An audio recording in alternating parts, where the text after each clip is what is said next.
Bon, après avoir choisi l'imprimante, avoir commandé l'imprimante, reçu et avoir été la chercher en moto, la preuve en image, il est temps de passer à son déballage.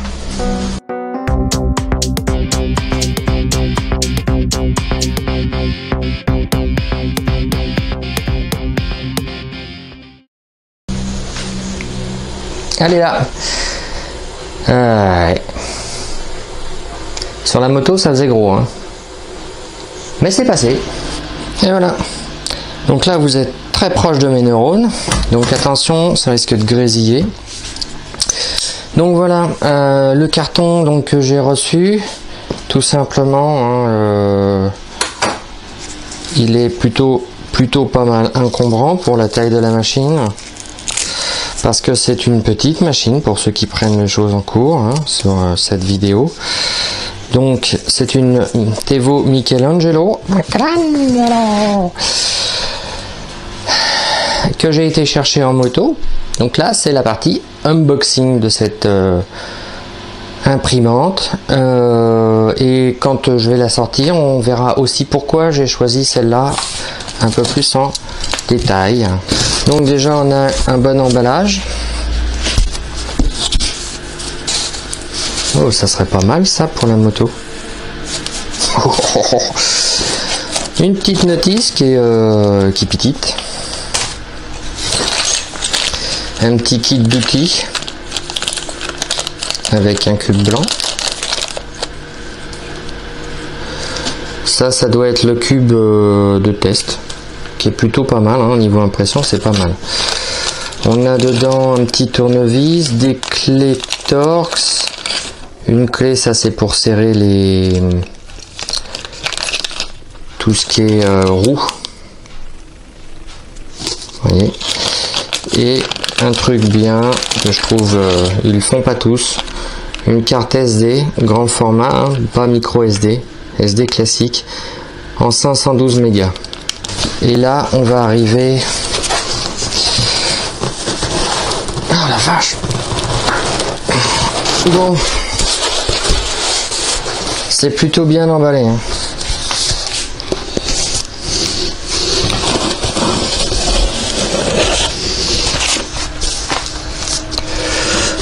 Oh.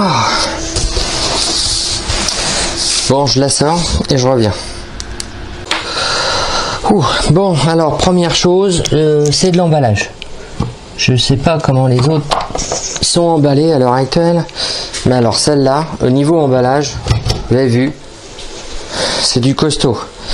Si vous avez l'impression que certaines imprimantes vous sont envoyées un peu à l'arrache, là celle-là à mon avis elle tombe d'un avion à l'arrière. C'est un truc de dingue. Alors voilà la petite bestiole. Donc off vidéo, j'ai fait les deux montages qu'il y a, enfin les deux montages, le montage qu'il y a, c'est-à-dire assembler les 4 pieds, hein. C'est la seule chose qu'il y a à faire quand on la reçoit, la brancher et mettre le petit bouton qui se trouve là. Ok, on va la regarder en détail. Alors qu'est-ce qu'elle a de particulier celle-là comme imprimante? Eh ben déjà elle est toute métal, il n'y a pas une pièce plastique imprimée. Même les buses qui se trouvent sur les côtés, qui se trouvent là, même la partie qui sert à souffler ici, là, c'est du plastique moulé. Tout ça c'est métallique. Les ventilos sont plutôt pas mal, la tête est pas mal. L'ensemble des supports, tout ça c'est du métal. Les roulettes c'est du classique, hein. C'est comme sur ma CN en fait, hein, si vous voulez. C'est exactement la même chose. On a, voilà. Les câbles sont protégés, plutôt pas mal passé. L'ensemble des switches c'est du inductif. Voilà. L'extrudeur, c'est l'un des seuls que j'ai vu, les seules imprimantes Tevo qui fournissent ce genre d'extrudeur, qui est vraiment bien foutu. Ça marche très bien avec du flexible, il est réducté et du coup sur tous les petits détails en fait, le débit est vraiment performant, surtout quand on la met en mode débit en millimètres cubes. Ça lui permet de vraiment débiter ce qui va super bien.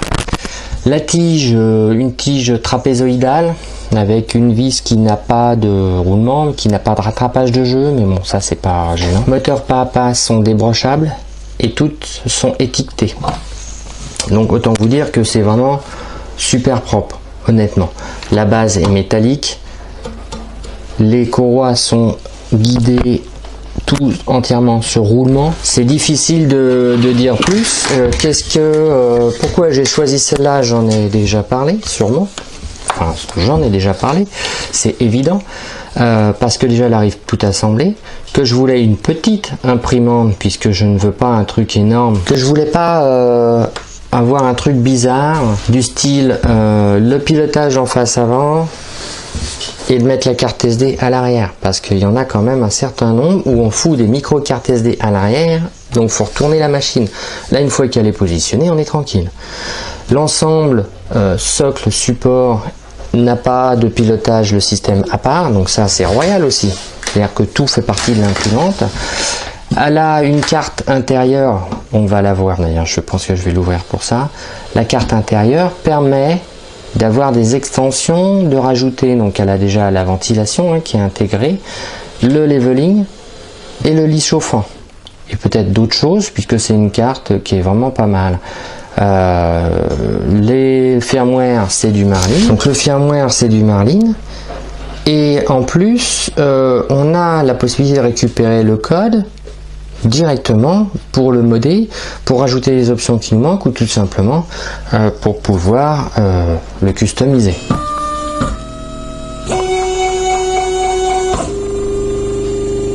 Donc elle est assez rapide au niveau des placements. Apparemment elle est limitée, il la limite volontairement d'origine, bon, mais elle peut monter très vite au niveau impression. Bien foutu, hein, le schéma.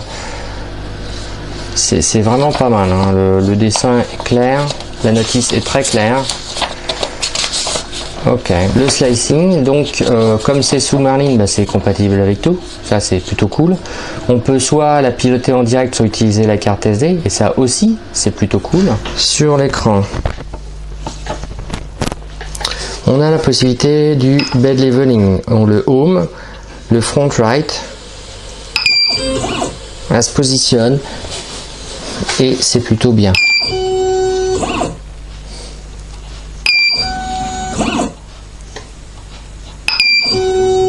On va procéder à l'ouverture de la bestiole. Je veux voir l'intérieur. Il y a apparemment 6 vis, 7, 8 vis à démonter qui sont sur les côtés.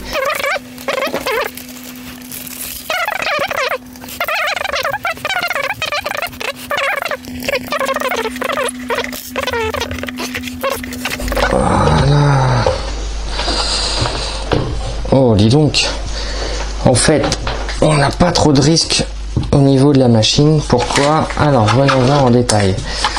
Oh, cette petite machine qui me semble vraiment pas mal. Hein.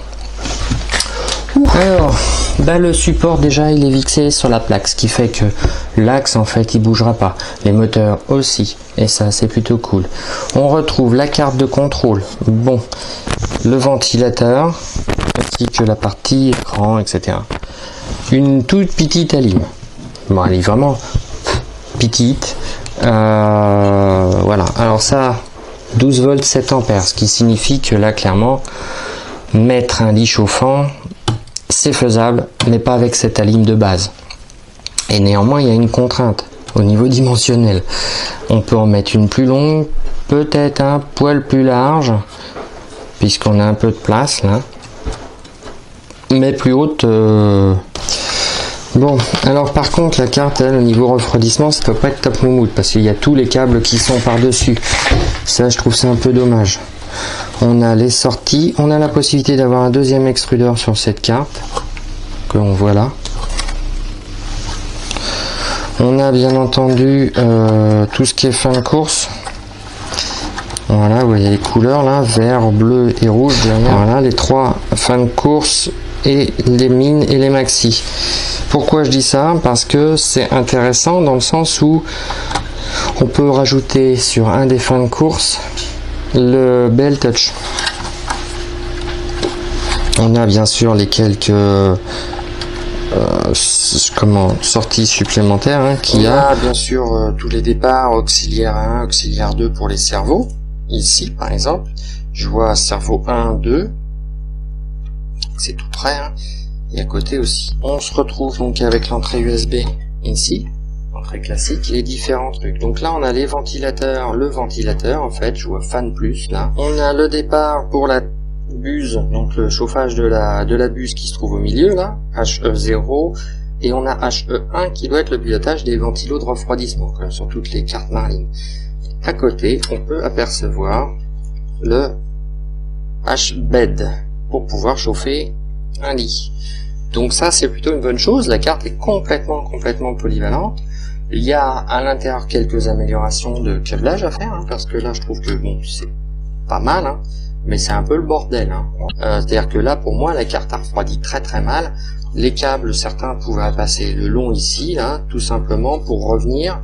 Les câbles des moteurs pas à pas pourraient être fixés là, sur cette zone-là, avec un système collé pour pouvoir glisser l'ensemble vers l'arrière et libérer le refroidissement. Parce que là, c'est un peu n'importe quoi, je trouve. La carte, c'est une MKS Gen LV1.1. C'est une carte intéressante. Je l'ai vue à 30-32 €. Donc j'espère que l'intérieur vous plaira, que c'est intéressant pour vous. Maintenant je vais la remonter, puis je vais quand même essayer d'imprimer quelque chose. Bon voilà, j'ai essayé ça avec Cura, j'ai mis ça dessus. Je vais faire un petit cube de calibration, un peu différent de celui-ci, et on va voir ce que ça donne. Donc là ça va assez vite, parce que la buse était déjà chaude pour extruder tout à l'heure, forcément. Donc elle n'est pas trop bruyante. On entend surtout c'est le ventilo du côté, en fait.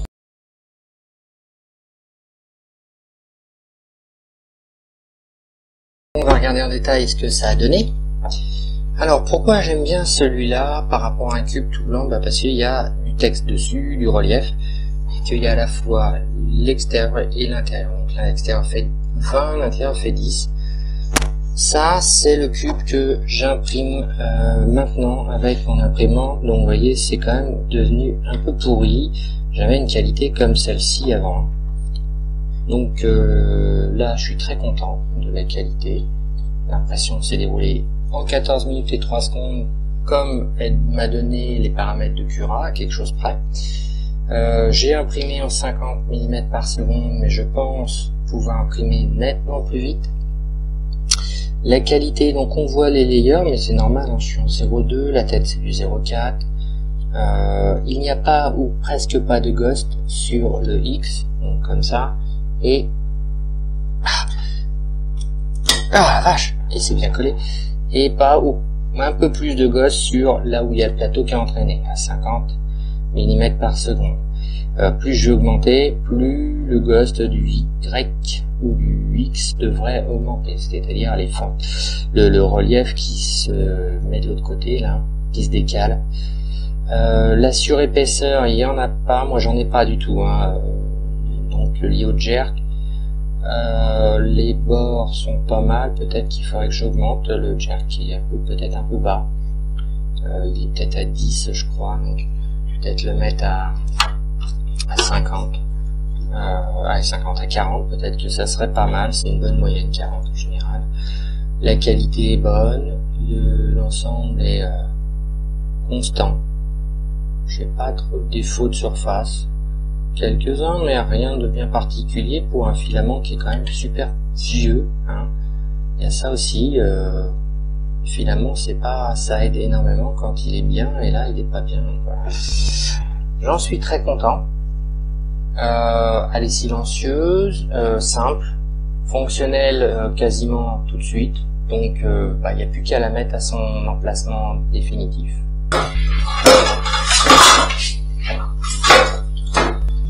Elle tient tout juste. Il va falloir que je hausse de 3 cm ma chaîne hi-fi à peu près. Mais voilà. elle est arrivée à destination, elle sera là et ça sera très très bien pour mon usage quotidien. Allez, merci d'avoir suivi cette review. Je ne pense pas pour l'instant en avoir à faire d'autres puisque je ne vais pas en acheter tous les 4 matins les imprimantes 3D. J'espère que ça vous aura plu dans ma démarche, dans mon style, dans ce que j'ai cherché à vous montrer. Et bientôt dans le fond du garage.